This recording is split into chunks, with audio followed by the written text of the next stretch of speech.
মানব জীবন প্রতিনিয়ত ক্ষতির মধ্যে চলে যাচ্ছে। অনাকাঙ্ক্ষিতভাবে এই ক্ষতির মধ্যে পড়ে যাচ্ছে। কখনো খেয়ালও করে না তার প্রতিনিয়ত দৈনন্দিন যে তার কাজগুলো তাকে ক্ষতির মধ্যে ফেলে দিচ্ছে। এর মধ্যে একটি গুরুত্বপূর্ণ বিষয় হচ্ছে মোবাইল ডিভাইস। বিভিন্ন ডিভাইস আমরা ব্যবহার করে থাকি বাসাবাড়িতে, ইন্টারনেট ব্যবহার করে থাকি, কম্পিউটার, ট্যাব, মোবাইল ইত্যাদি আমরা ব্যবহার করে থাকি। তো যারা ম্যাচিউরড আছে, বড়, তারা তো বিভিন্ন কাজে ব্যবহার করে থাকে। এই সুযোগটা ছোটরাও নিয়ে থাকে। বাচ্চারা এই ট্যাবে এবং কম্পিউটার বলেন অথবা মোবাইল বলেন, এই ডিভাইসগুলোতে তারা অ্যাক্সেস হয়ে যাচ্ছে, যার কারণে তাদের চোখ, তাদের ব্রেন, তাদের শারীরিক শক্তি সব কিছুই আস্তে আস্তে হারিয়ে ফেলছে। আজকে আমার মূল টপিকটা হচ্ছে ছোটরা কিভাবে এই ডিভাইসের মধ্যে যুক্ত হয়ে তাদের কি কি ক্ষতি হচ্ছে এবং তারা কি কি হারিয়ে ফেলছে। বিশেষ করে বাবা মারা বাচ্চাদেরকে শান্ত রাখার জন্য এই মোবাইল তাদের হাতে দিয়ে থাকে। আজকে সারা বিশ্বে সবচেয়ে বেশি যে জিনিসটা ইউজ হচ্ছে সেটা হচ্ছে মোবাইল। একটা সময় মানুষ টিভির মধ্যে আকৃষ্ট ছিল, টিভি দেখতো। এখন কিন্তু মানুষ টিভির প্রতি এতটা আকৃষ্ট নেই। ছোট থেকে বড় ঘরের মধ্যে প্রত্যেকটা ব্যক্তির জন্য একটি করে মোবাইল ডিভাইস রাখা হয়েছে। এই জিনিসটা অনেকেই বলে থাকে যেটা খুবই প্রয়োজন, কিন্তু দেখা গিয়েছে প্রয়োজন হচ্ছে বেশি অপ্রয়োজনের কাজে ব্যবহার হয়। এই ডিভাইসের কারণে বিভিন্ন ওয়েবসাইটেতে মানুষ এঙ্গেজ হয়ে যায়, যেমন টিকটক, ইউটিউব, ফেসবুক, আরও বিভিন্ন মিডিয়াতে বিজি হয়ে যায়।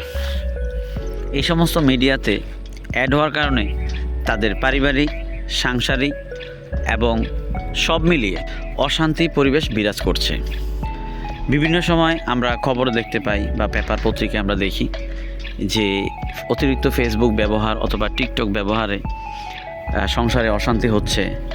স্বামী বলছে এটা করা যাবে না, ভাই বলছে এটা করা যাবে না, বাবা মা বলছে এটা করা যাবে না, আর ছেলেমেয়েরা সেটা করেই যাচ্ছে। এটা একটা বড় সমস্যা। এই ডিভাইস থেকে ভয়ঙ্কর রূপ নিচ্ছে। আপনি চাইলেও আপনার বেবিকে কিন্তু এই ডিভাইস থেকে বিরত রাখতে পারছেন না। তার কাছ থেকে মোবাইলটা নিলে সে কান্নাকাটি করছে, বা মোবাইল না দিলে সে লেখাপড়া করছে না, মোবাইল না দিলে সে ঠিকমতো খাচ্ছে না।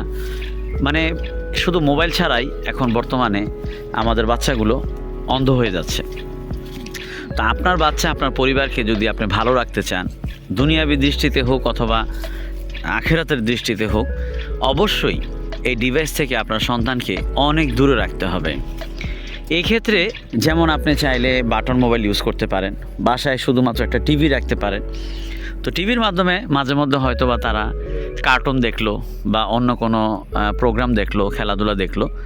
কিন্তু যে সমস্ত জিনিসগুলো আজকে মোবাইলে দেখছে আমাদের বাচ্চারা, তো তারা কিন্তু অল্প বয়সেই মানে নষ্ট হয়ে যাচ্ছে এক কথায়।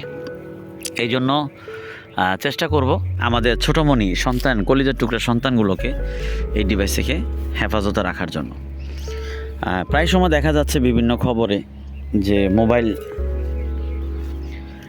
না দেওয়ার কারণে সন্তান বাবা মার উপরে রেগে যাচ্ছে, লেখাপড়া করতে চায় না, নিয়মিত খেতে চায় না, টাইমলি ঘুমাতে চায় না। এই প্রবলেমগুলোর মূল একটা কারণই হচ্ছে এই মোবাইল ডিভাইসটা তার কাছে থাকার কারণে। আর এই ডিভাইস অটোমেটিকলি চলে আসে, যেমন বন্ধুকে দেখে, বান্ধবীকে দেখে ইউজ করে, এবং তারা শুধু মোবাইলে আসক্ত হয় না, সেখান থেকে বিভিন্ন মিডিয়াতেও চলে যায়। ছোট ছোট বাচ্চারা 8 বছর, 10 বছর, 12 বছরের মেয়েরা টিকটকে এখন অ্যাভেলেবেল আমরা দেখতে পাচ্ছি। তো এটা কিন্তু তার জন্য কখনোই সমীচীন নয়। এই জন্য অবশ্যই চেষ্টা করব আমরা এই সমস্ত ডিভাইস থেকে আমাদের সন্তানগুলোকে দূরে রাখার জন্য। যদি আমরা আমাদের সন্তানের ভালো চাই, তাদের ভবিষ্যৎ যদি ভালো চাই, যে তারা কাজ করে খাবে। কারণ দেখেন, যদি একটা মেয়ে বাবু হয়, সে কিন্তু একটা সময় এসে এই স্বামী সংসারে যাবে, তারপরে হচ্ছে অন্য সংসারে যাবে। সেখানে গিয়ে যদি সে টিকটক যদি সে না ছাড়তে পারে, সে যদি সারাক্ষণ মিডিয়াতেই অ্যাড থাকে, তো তার সংসারটা কে চালাবে? এবং দেখা যাচ্ছে স্বামীর সাথে তার মিল থাকবে না, বা ওই ফ্যামিলির লোকজনের সাথে তার মিল থাকবে না। আর তার চেয়েও বড় কথা হচ্ছে এই মিডিয়াটা, এই মোবাইল ডিভাইসটা অতিরিক্ত হওয়ার কারণে, প্রত্যেকের হাতে থাকার কারণে ছোট বড়দের সাথে কথা বলছে, বড় ছোটদের সাথে কথা বলছে, আর এইভাবে কিন্তু উভয় ক্ষতিগ্রস্ত হচ্ছে। একটা সময় ছিল শুধুমাত্র টিভি ছাড়া আর কিছুই ছিল না, আর এখন মোবাইল অ্যাভেলেবেল হওয়ার কারণে প্রত্যেকে এটা দিয়ে যা ইচ্ছা তাই করতে পারে। চাইলে সে খারাপটাও দেখতে পারে, ভালোটাও দেখতে পারে। তো এই জন্য অবশ্যই আপনি যদি চান যে আপনার সন্তান ভালোভাবে লেখাপড়া করুক, সে মানুষের মতো মানুষ হোক, তাহলে অবশ্যই আপনাকে কিন্তু এই মোবাইল থেকে তাকে বিরত রাখতে হবে। আশা করি আমার কথাগুলো আপনারা বুঝতে পেরেছেন, কারণ এই একটা সমস্যার কারণে অনেক সংসার ভেঙে যাচ্ছে, অনেক সন্তান তার বাবা মাকে হারাচ্ছে, বাবা মা তার সন্তানকে হারাচ্ছে, এবং 8-10 বছরের 12 বছরের মেয়ে প্রেম করে একটা ছেলের সাথে চলে যাচ্ছে অন্য জায়গায়। এগুলো কিন্তু আমরা সব সময় খবরে কিন্তু এগুলো দেখতে পাই। তো বাবা মা কখনোই এটা চায় না যে আমার সন্তান অল্প বয়সে এই ধরনের কোনো দুর্ঘটনা ঘটাবে, কিন্তু তারপরেও একমাত্র এই মোবাইলের ডিভাইসের কারণেই এই প্রবলেমগুলো কিন্তু ফেস করতে হচ্ছে।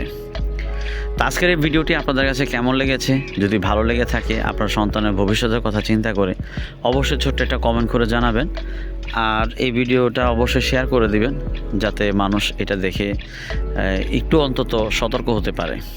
আল্লাহ হাফেজ, আসসালামু আলাইকুম।